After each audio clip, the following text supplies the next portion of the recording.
वक्फ संशोधन अधिनियम 2024 लोकसभा में गुरुवार को पेश हुआ। इस बिल के विरोध में समाजवादी पार्टी के सांसद मुहिबुल्लाह नदवी ने कहा कि मुस्लिमों के साथ अन्याय हो रहा है। सपा सांसद ने कहा कि 10 साल से अल्पसंख्यकों के साथ जो हो रहा है वो देखकर रूह कांप जाती है। समाजवादी पार्टी से रामपुर सांसद मुहिबुल्लाह ने कहा कि इससे भेदभाव होगा।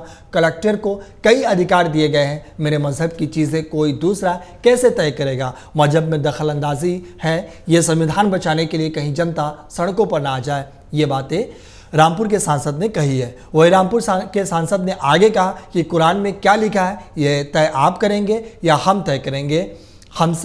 हम मजहब में दखलंदाजी कर रहे हैं। ऐसे कानून से मुल्क की साख को ठेस पहुंचेगी। सांसद ने आगे कहा कि नए कानून के जरिए सर्वे कमीशन के अधिकार जिलाधिकारी को दिए जा रहे हैं। आखिर सर्वे कमिश्नर भी तो भारत सरकार का ही है। सांसद ने आगे कहा कि 4 धाम बोर्ड में सिर्फ हिंदू होगा। पंजाब हरियाणा में गुरुद्वारा प्रबंधन में सिर्फ सिख होगा। इसको माना गया है, ये उनका अधिकार है, लेकिन मुस्लिमों के साथ ये अन्याय क्यों? रामपुर सांसद ने आगे कहा कि हम अपनी इज्जत और अपने संविधान को खुद अपने पैरों तले रौंद रहे हैं। सांसद ने आगे कहा कि वक्फ मुसलमानों का मजहबी अमल है। हम ये बहुत बड़ी गलती करने जा रहे हैं जिसका खामियाजा हमको सदियों तक भुगतने रहेंगे। ये बिल संघीय ढांचे पर प्रहार है। उन्होंने सवाल पूछा कि गैर मुस्लिम वक्फ बोर्ड का सदस्य क्यों बनेगा?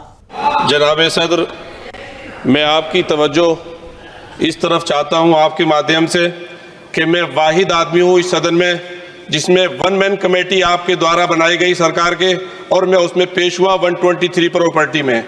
जस्टिस आर्यन ने जो रिपोर्ट पेश की आज तक वक्फ बोर्ड को नहीं बताया गया, चूंकि वो आपकी मंशा के खिलाफ थी और गवर्नमेंट की मंशा के मुताबिक नहीं थी।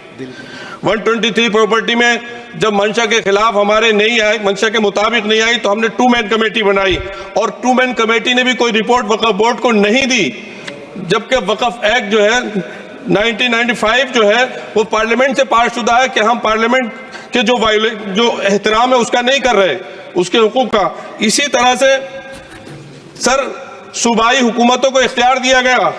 सर हिंदू एंडोमेंट में जो कर्नाटका और तमिलनाडु में है वहां कोई मुस्लिम नहीं हो सकता, और 26 में आर्टिकल 26 का वायोलेशन है। 4 धाम में ये लिखा हुआ वाज़े तौर पर कि सिर्फ हिंदू होगा।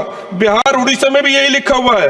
पंजाब हरियाणा में गुरुद्वारा प्रबंधन कमेटी में सिर्फ सिख होगा ओनली, और ये उनका अधिकार है जिसको माना गया है। लेकिन मुस्लिम के साथ में यह अन्याय क्यों है? और सुन लीजिए सर मैं आपकी तवज्जो के चाहता हूं, दुनिया का सबसे पहला वक़्फ़ खाने काबा मक्के में है। क्या हम उसके ऊपर भी सवाल उठाएंगे कि वहां पर भी हमारा कोई हिंदू भाई हो? हम अपने वकार को, अपनी इज्जत को, अपने मुल्क की अपने शान को, अपने संविधान को खुद अपने पैरों तले रौंद रहे हैं। और वक़्फ़ एक मुसलमानों का मजहबी अमल है, एक मजहबी फरीजा है। इससे उनको महरूम कॉन्स्टिट्यूशन के जरिए से भी कोई ताकत नहीं कर सकती।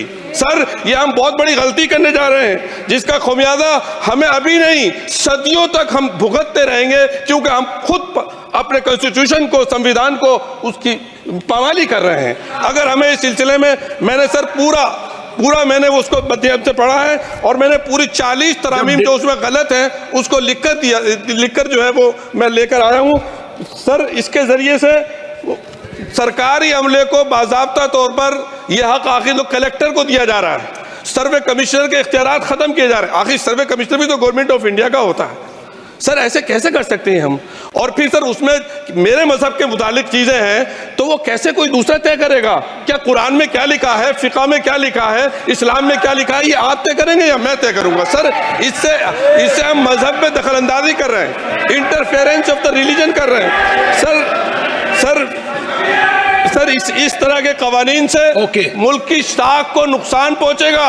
कॉन्स्टिट्यूशन की स्पिरिट हम खत्म कर देंगे, और अगर ये होगा तो कोई भी अकलियत, कोई भी माइनॉरिटी अपने आप को हिंदुस्तान में सेफ नहीं करेगी। पिछले दिनों सिखों के साथ भी ये हुआ, और कुछ ईसाई भाइयों के साथ भी इस तरह के वाकयात हुए हैं, जिसकी वजह से सब लोग अपने आप को असहाय महसूस कर रहे हैं। 10 साल से जो मुल्क में माइनॉरिटीज के साथ, उनके हुकूक के साथ, उनके रिलीजन फ्रीडम के साथ जो खिलवाड़ किया जा रहा है उससे रूह कांप जाती है, और दिल ऐसा महसूस होता है कहीं ऐसा ना हो कि जनता इन हुकूक के लिए, कॉन्स्टिट्यूशन को बचाने के लिए दोबारा सड़कों पर आ जाएगी।